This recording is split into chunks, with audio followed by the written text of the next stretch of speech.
Folks, join me in welcoming our second guest tonight here at Rudy's Baylor Volleyball coach, Ryan McGuyre. Welcome to you. J-Mo, thanks for having me. Great timing. Always love being here. We love having you here. Great timing. You just opened the season last week. Really good tournament at Baton Rouge and hosting the Baylor Classic starting tomorrow.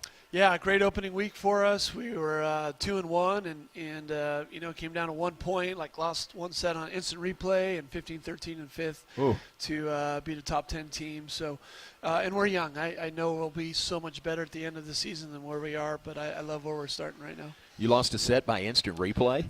Instant replay. Oh, yeah, man. yeah. That's tough. It looked out to all of us, but I know that Hawkeye will see. I don't think the tape was put on the court the right way. I got you. It That close. Yeah. And that was SMU, right? That would have been a big win. Yeah, that would have been a big win. They're a good team, good program, and look forward. Hope we get to see them again postseason. Bounce back from there and beat the host LSU squad. That was a great way to end the tournament. Yeah, LSU's really good this year. I think they're a tournament team.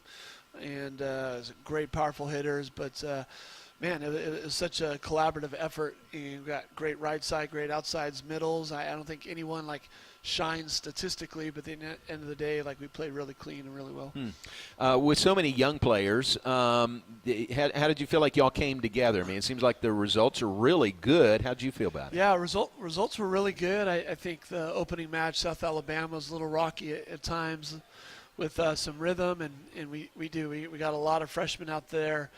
Bailey Warren played a lot. Kasusha from Belarus played a lot. Morgan Madison, who got Big 12 Freshman of the Week, played, and they were great. You don't know what you're going to get sometimes with the freshmen in their first tournament, and they were all steady through. So some other positions, just getting people comfortable next to each other was probably more the issue. But we're ahead of schedule for those young ones, and I think on track with the returners. Good. And for Morgan to get Big 12 Rookie of the Week, I mean, for opening weekend, that's a real plum. Yeah, she was digging over 5 digs per set against SMU. We played her at left back, played her at middle back, and I'm just so excited. That was one of those ones that we had our eye on since, felt like she was 6th grade and 7th grade. And she really came to camp, and we put her up there with all the older girls, and she was just playing fearless, and so been waiting for her to arrive for a long time. But we've had great liberos in our program, like Briseño's with the national team. Chanel Bramschreiber was Big 12 libero of the year, and they couldn't really they didn't play a lot their freshman year or had a limited role, and so. We told Morgan, look, it's a process to go through it, but she really worked her tail off. And someone who really shined incredibly well was Tahani Ulufatu, also in that position. And so we found a lineup where we could get them both on the court for significant time, and that made our backcourt really, really good. So we were hard to score on, and a lot of that credit goes to Tahani and just the example and the model that she set forth. And they're still kind of battling it out in the same position, but doing it extremely well. It feels like Baylor's guards on basketball when they won the national championship. How they have so many, and it was like, man, how do you manage that? But kind of made everybody better that way. That's a good analogy, and worked out well last week. Looking forward to this week and the Baylor Classic. Tell us about teams coming in. Yeah, Power 4 program in Northwestern. They're in the Big Ten and ready to battle. They got a lot of transfers, so Kansas players, South Carolina, they're all coming from different parts of the country. So they put together a pretty good team there. They run a 6-2 offense, so similar to what we did this past weekend. So it'll be an execution match. St. Mary's, great coach, Tyler Hildebrand. He's got a lot of USA experience. Won at Nebraska, and I remember coaching against him when I coached men. And really? Great All-American setter at Long Beach State way back in the day. And then Rice, we seem to always have a battle. We kind of get the nod, so I know they really always want to beat Baylor, and so those matches have always been tough matches for us. Wow, very good. So that's be a lot of volleyball in the Farrell Center this weekend. Yeah, a lot of volleyball Thursday, Friday, and Sunday. Thursday, Friday, and Sunday. Very good.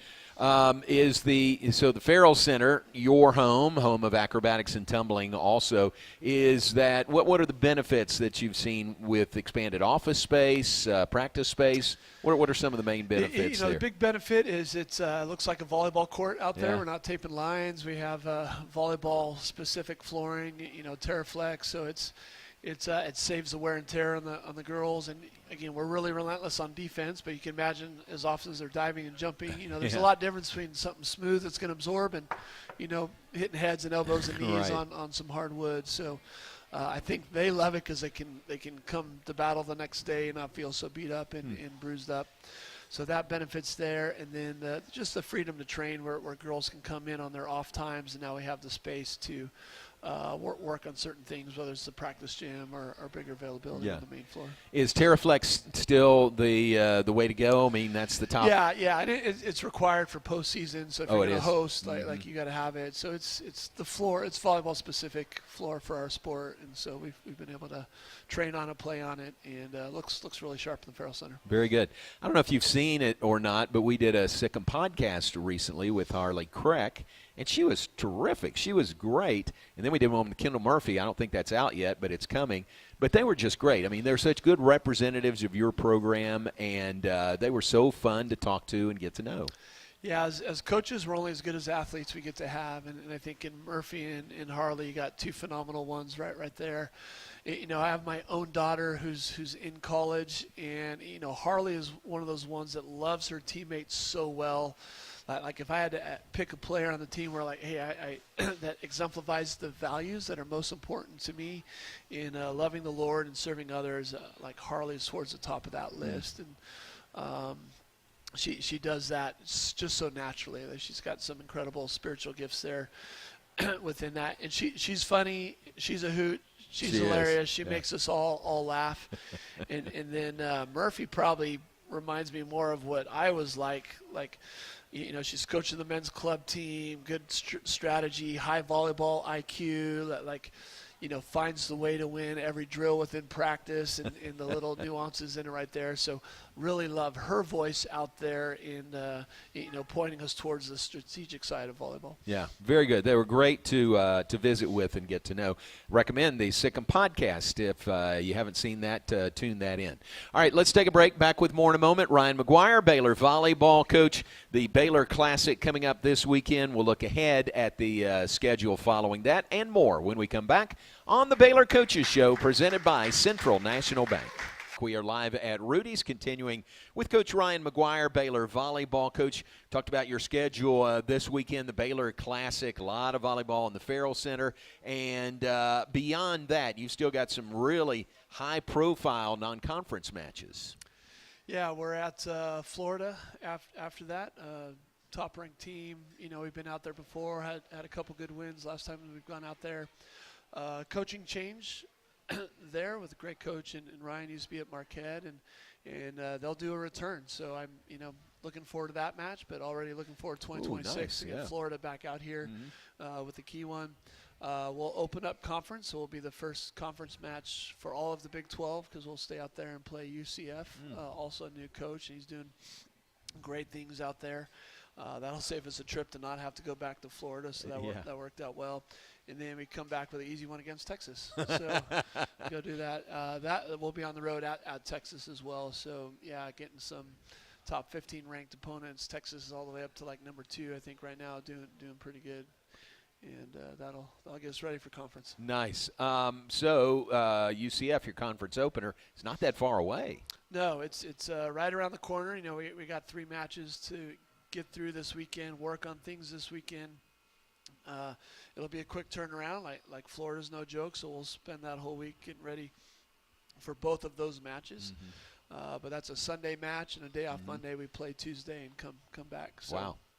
And I know UCF plays that Sunday as well, so a quick turnaround for both of us. And I've noticed that Florida match is national TV, ESPN2 on a Sunday afternoon. I really have noticed more and more volleyball on national TV broadcasts. Yeah, volleyball is the number 1 female team sport right now, and it is popular. Obviously, last year we saw, hundreds of thousands of fans in the Nebraska matches.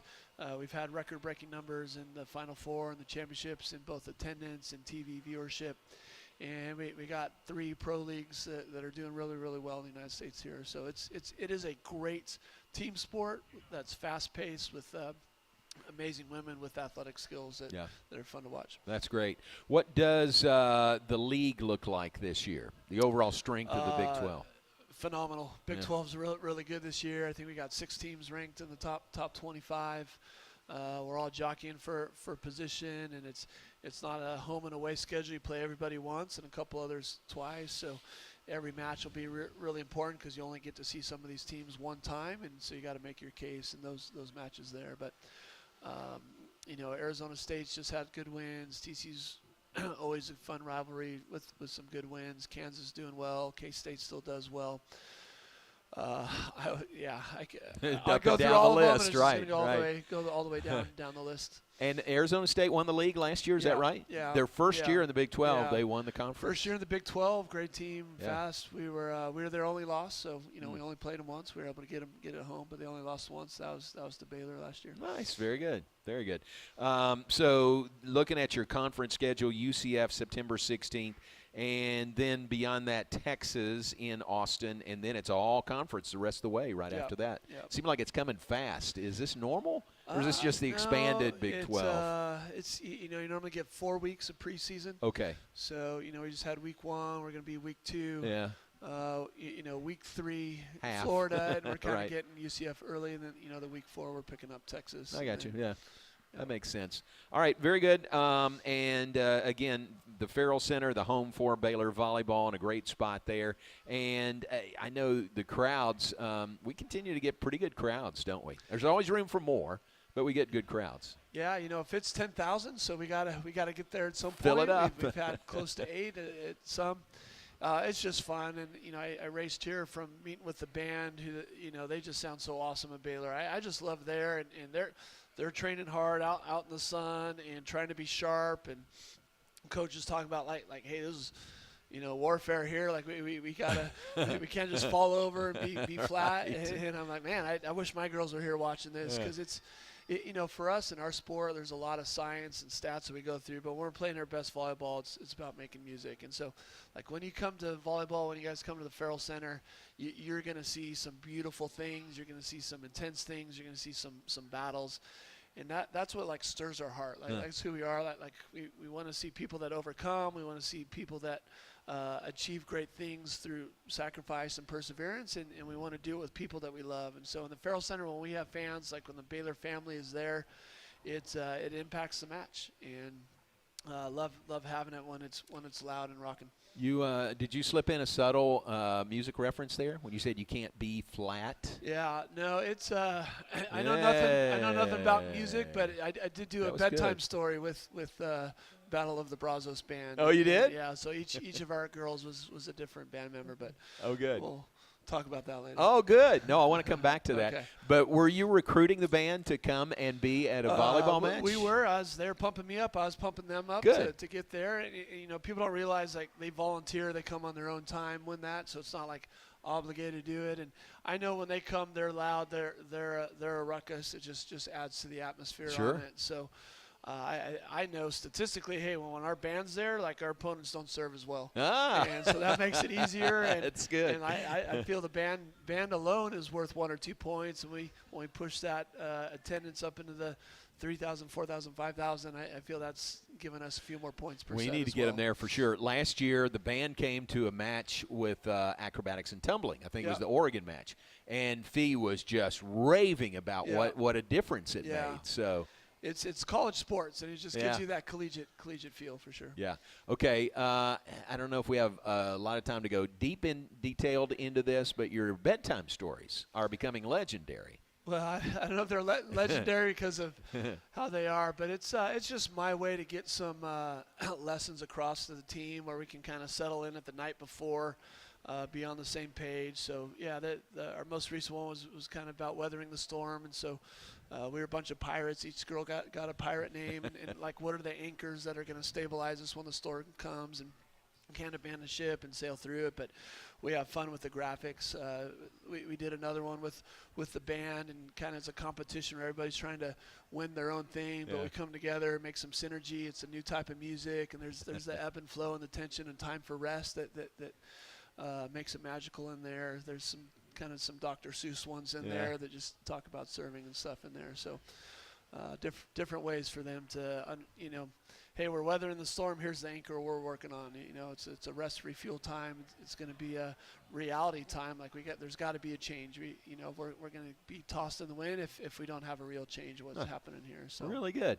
Is there one per week, or how many of these do you have over the course of the year? They maybe get like three or four a Okay, year. all right, very good. Time into kind of the themes. We need to put all these in a book form and print these out. Maybe that's our fundraiser. I'd buy one. Yeah. I heard about Gnarly Harley. Oh yeah, Harley and the Bears was one of them. That was a 10-chapter one. That one was was a good one, but that was about the Bears, and that ties into our strategy because they're playing like ghosts and ogres. Ogres hit the same place over and over again. A wizard's gonna like hit one and then cast a new spell on the next one. Right.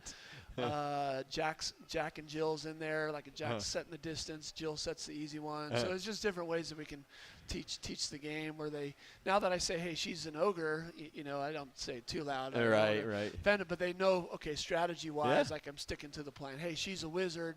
Hey, I got to follow up with the roll shot after that's great. Heavy hit. And that one, yeah, they're hiking the path of conflict. They face a monster called adversity, and how do you become friends with adversity and embrace it? So, yeah. How long have you been doing the bedtime stories? Probably 2 decades. Have you really? Yeah. When I'm on the plane and I don't want to watch a movie because I've traveled and I've seen everything that's on there, that's normally the bedtime stories come out on the plane. That's pretty cool. That's good. All right, let's take a break. When we come back, questions from the audience for you. Coach Ryan McGuyre, Baylor volleyball coach. More with Coach McGuyre when we come back on the Baylor Coaches Show. Coach, we reserve this segment for questions from the audience. Got some good ones here. You ready for these? I'm ready. All right, Roy, front and center, asked with Ann here. Ann, perfect attendance. Roy asked, including Morgan Madison, what freshmen are going to contribute significantly this year? Yeah, we're getting a lot of contribution from really everyone. Our depth is deeper than ever before. Morgan obviously had a great tournament. You saw Bailey Warren play for us, live arm, fun jumper, electric, really a strong student of the game. And Kasusha Rockmanchik from Belarus also play heavy arm, good ball control. She's got a good jump serve when she lets loose. So I think that's who you saw immediately out there. Lauren Weesey is just working her tail off for us in the middle in that middle group. So, but yeah, I think those first three are really ahead of schedule right now. Where's Lauren from? Lauren's from Washington. Oh, Washington. Yeah, okay. Washington, Okay. Yeah. Gotcha. Good question, Roy. Thank you very much. Ben Hagens, noted golfer, says, I'm a new volleyball fan. Welcome. Welcome to the club.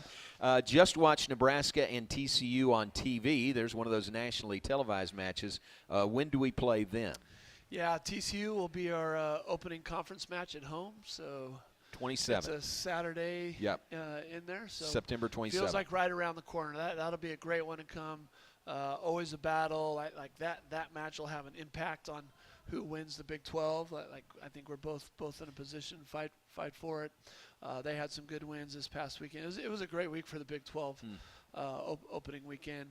And then Nebraska will, if we see them, we'll need to beat them in the tournament. So. And TCU, you close the regular season at TCU also. Yeah, and that's kind of strange to have that bookend. On that's there. true. So it's our opening home match, and then it's the day before Thanksgiving on the Wednesday out there at TCU. So both should be electric matches. Very good. All right, Bob Barrett asked of your returning players from last year, who is the most improved? Yeah, I think both our setters. We saw Jackie Barrett Frazier run a 5-1. Bree Denny and Harley have just really come around and improved immensely.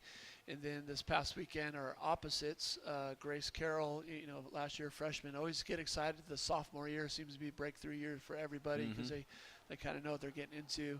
And then Manu Manuela Bimbimbe, led us in kills in that last match. And so both of them have been incredibly improved. So I think 2 years ago Manu was a all-conference player, and then a little bit injured last year. We kind of shifted positions for her, and she's looking really good over there. All right, very good. We got to let you go, and looking forward to the Baylor Classic this weekend. I'll see you out there tomorrow night. Sounds Baylor good. and Northwestern tomorrow night, 6 p.m. for the opener in the Baylor Classic. Coach Ryan McGuyre, Baylor Volleyball, thanks for being with us. Thank you. Appreciate you. Noted author and volleyball coach Ryan McGuyre. Take a break, be back, and wrap things up live from Rudy's right after this.